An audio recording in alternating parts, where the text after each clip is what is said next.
what is going on with the Broncos and Russell Wilson? And I'll just leave it at Oh, that. I think it's over. Don't you?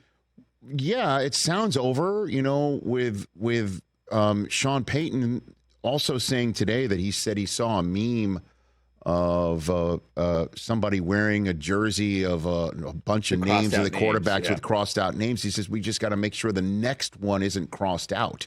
Right. And thus, the next one clearly doesn't refer to Russell Wilson, who goes on the I Am Athlete podcast and tells Brandon Marshall essentially that the team did him dirty, but he still wants to stay and his house isn't sold. So that's why I ask you, what is going on with Russ? But like sometimes I feel like everyone needs a fresh start. Doesn't this feel like one of those situations? Well, Rich? but the Denver Broncos were supposed to be the fresh start for him. And it's been 2 years, and now you have the history of the Nathaniel Hackett year. You have the history of how last year ended. You have the fight between the agent and the team that happened at the end of last year.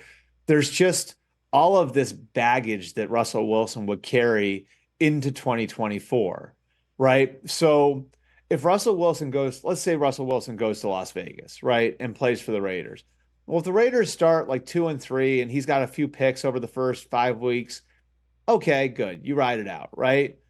That same scenario happens in Denver, and oh my God, are they looking to run him out of town? Because he's still chasing all of that history of the last couple of years, and things could go sour quicker because of the history there, right? So I think, a fresh start makes the most sense for everybody. It makes sense for Russell. I think it really makes sense for Sean Payton. I think this right here is the opportunity for Sean Payton to hit reset at quarterback and go forward and execute his own quarterback plan, which I think in the back of his head, he really wanted to do from the time he got to Denver at the beginning of 2023. And so I think the Broncos are going to be doing all of the work with the quarterbacks in the draft. I look at J.J. McCarthy and Bo Nix as guys who stylistically actually make some sense, right? So could those guys be a consideration with the 12th overall pick? I think they'll talk to teams about trading up. Now, whether or not they can pull it off, I don't know. But I think that you're going to see, I think you're going to see a reset here. And I think that the reset's going to happen because Russell Wilson could use a fresh start. There's the contractual issue that you'd have to work around to make it to even think about having him back.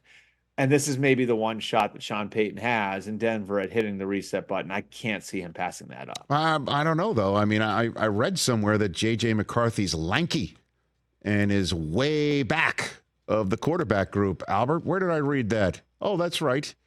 An unnamed executive. Oh, you think No. I'm not saying you. No, I'm saying somebody that you're quoting is misreading the situation. But I had the other one, too. If you look, there's another quote. No, I'm not saying you're doing him dirty. I didn't mean that. No, I'm just saying somebody's doing him dirty. I don't. No, there's split. There's a huge amount of split opinion on J.J. McCarthy. What I've found, at least. Yeah. Like I think so. There's a couple problems. Number one, it's can he carry a team because he wasn't asked to at Michigan. Now that doesn't mean he can't, but you're projecting that a little bit. And if you go back and you look at the history of it, right, with some of the young guys in the league now, Josh Allen carried Wyoming, Patrick Mahomes carried Texas Tech. Lamar Jackson carried Louisville. Joe Burrow didn't have to carry LSU, but with an all-star team around him, he broke every record, not just at LSU, but every record in the SEC, right? So you haven't seen that. There's also the question about his build. And, how much weight can he put on? How tall is he? I think it's going to be big for him this week to get in front of these guys. So these guys can kind of eye him up and see, okay, can he put on more weight? How big can we project him to get? So those are all questions.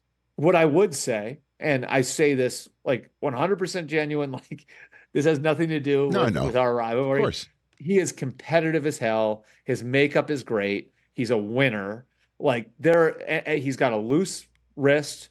He's got a good arm. He's a really good athlete, and he's a loose athlete. I mean, there's a lot to like there. It's can you wrap your head around the idea that he's lighter than you'd like, he may be a little shorter than you'd like, and he hasn't been asked to carry a team at the college level. Catch the Rich Eisen Show every single day on the Roku channel, 12 to 3 Eastern, for free.